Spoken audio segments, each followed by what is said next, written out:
আমার খালি কয় তুই রানুর সাথে দেখা করতে যাস কিসের জন্য।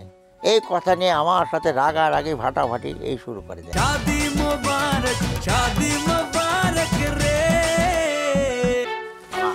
কই যাস ভাই না, তুই বাড়িতে না যাই এখানে ডেকে আনলি কেন?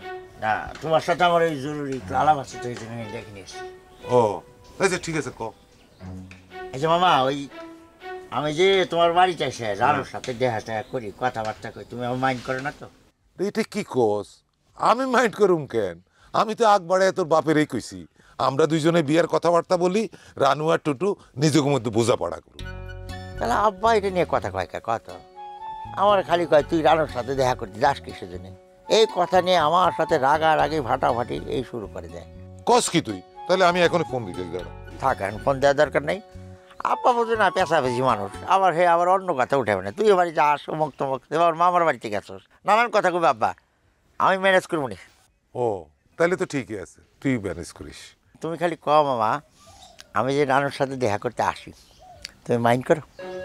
আরে আমি মাইন্ড করুম কেন? চল তুই ওখানে আমার বাড়িতে চল, রানুর লোকে দেখা কর যা। না মামা, এখন এখন না যায়, ওরা আমি গেলে তো ব্যতিব্যস্ত হয়ে যাবো। এই কি খাওয়াবো, রান্না বাড়া হবে যাবে, এখন দরকার নেই মামা, বাবা করে কষ্ট দেওয়া দরকার নেই, আমি যাই। আরে মামার বাড়িতে আইসস, না খাইয়া যাবি? তাহলে কাম করো বাবা, চলো যাই দোকানে যাই, এক কাপ চা খাই মামা। খালি চা খাবি?